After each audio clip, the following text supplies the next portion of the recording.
My name's Troy. I'm a biologist. It's my older brother, Trent. He's an icky chemist. And we are the Bourbon Brother Whiskey Nerds.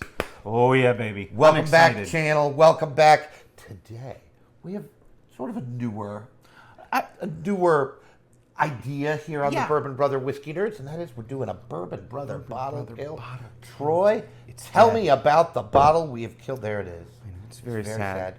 Folks, this is a new Riff 8-year. Troy, talk. New Riff 8-year I found in Fine Wine and Good Spirits. How much we pay? I paid about $70. Hey, you know what? Perfectly reasonable. Not a bottled in bond, 100 proof, 8-year age stated, 65.35. High rye mash bill. New Riff has kind of burst onto the scene trend in about the last maturing distillery, right? 12-ish years. Well, they've got pretty good reach like if this was in Fine Wine and Good Spirits. They do have pretty good reach. We have not been the biggest fan of some of their flagship offerings. A little youthful, a little young. Yeah, grainy. It seems a little harsh, a little crafty, something like that. This, however, clearly, I think I've had it for maybe 6-8 months, and I killed it already. It might not be that long. Hated it. I think 8 months is an overestimate, but it's pretty close to that. Because we did get it in 2025. As it turns out, we first heard about it because I think it was a 24 release, and somebody put it on their Whiskeys of the Year, the end of 2024, right when we were starting our channel. And we got it in 2025, and holy Toledo. We were like, "Woo, this is It good made stuff." our Whiskeys of the Year last year. And now it is sadly passed. It is on. dead. Yes. That bottle has been killed. But we celebrate those bottles on the Bourbon Brother Whiskey Nerds. Going in for the nose. We on actually some drink our whiskey. Riff We don't 8. stare at it. So This is not a museum, folks. Yeah. This is not a museum.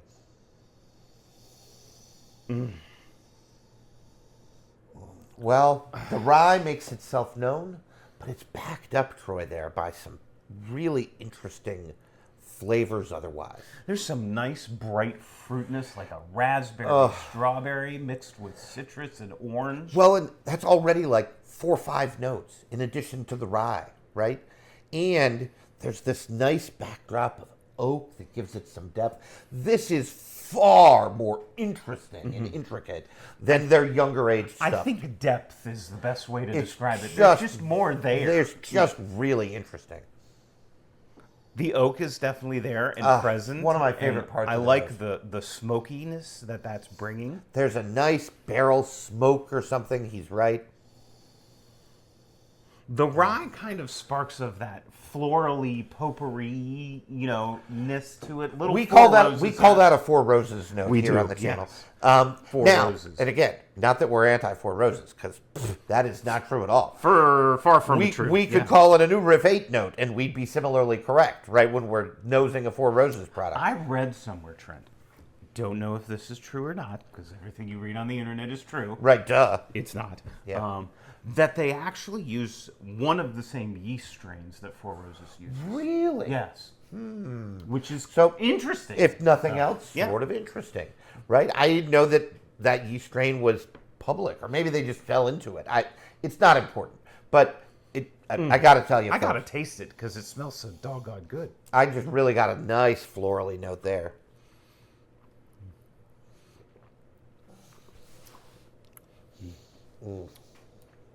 I feel like the nose reads a little sweeter than the palate. And a little bit more floral. I even get the floral notes on the palate. You know what you do get on the palate? Oak. Yeah.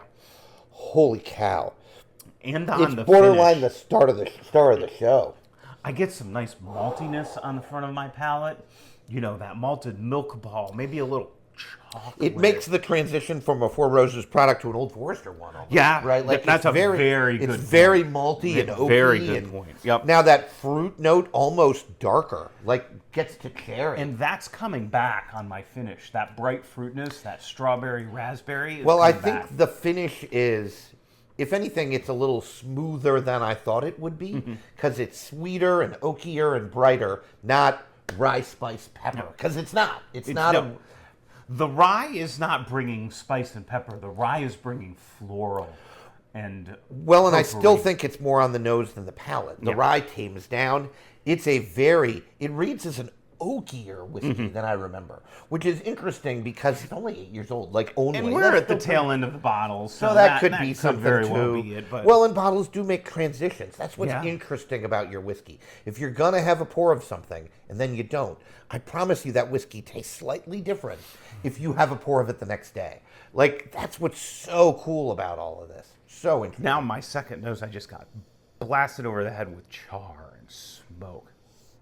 Yeah, it's making transitions in the glass. This is why this is so interesting.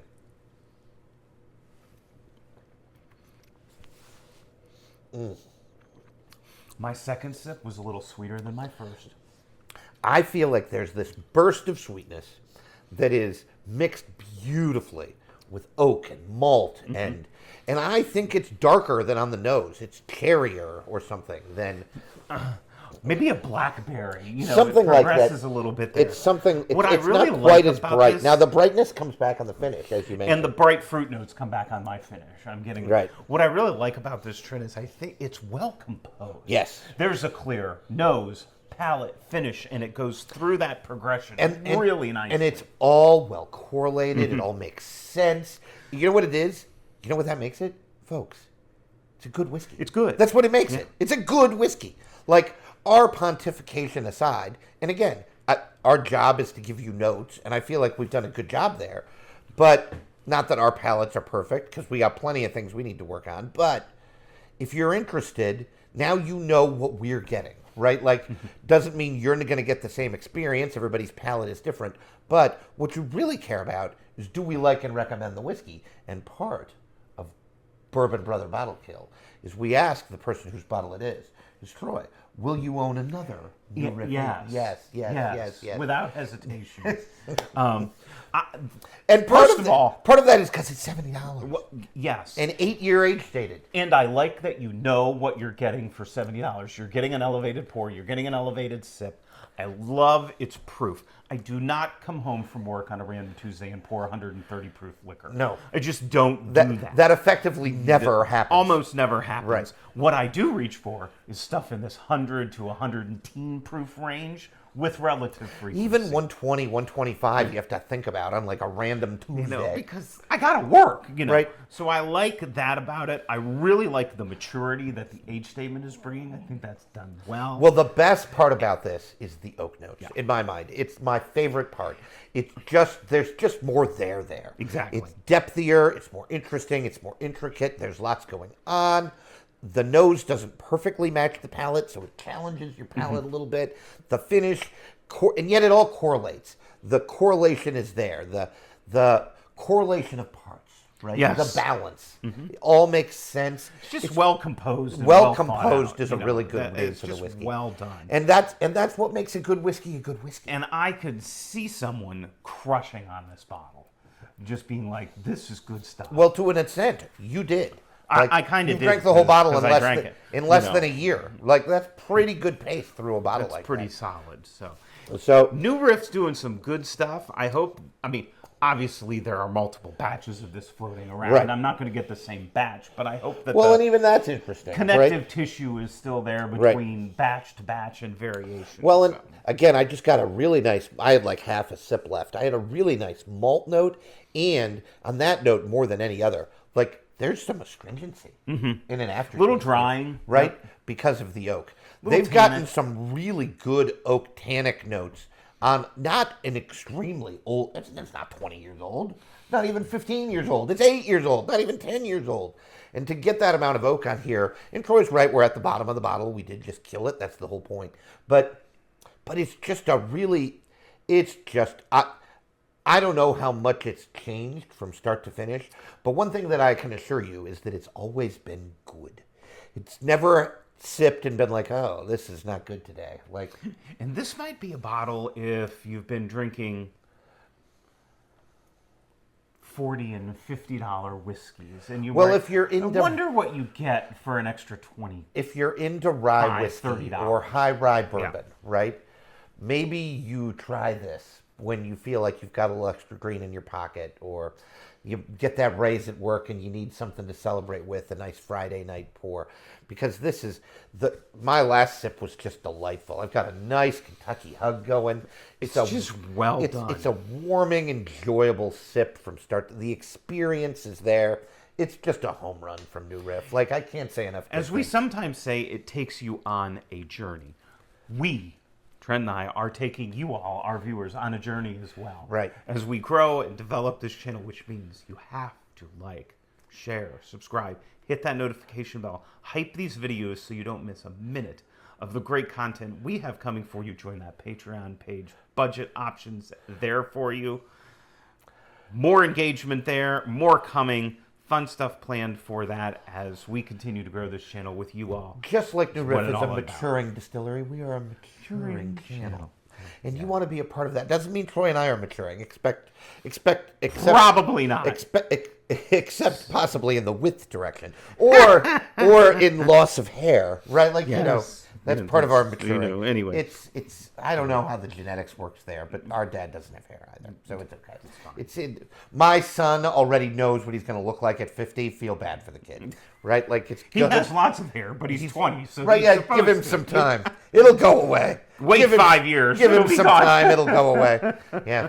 You know, that jerk told me one time he was going to grow a mullet. I told him, no, you're not. But in any case. Oh my God. And now he has short hair. Good. So in any case, folks, we're pontificating on for a luff today. I think that's all we have for you today. Troy, take us home. You know what? Whether you're bottle killing something, you're fresh cracking something on a Friday, it's a random Thursday and you had a rough day and you just need some bourbon to ease into the evening, make sure you're always drinking what you like. And liking what you drink. Bye, everyone. We'll see you next time.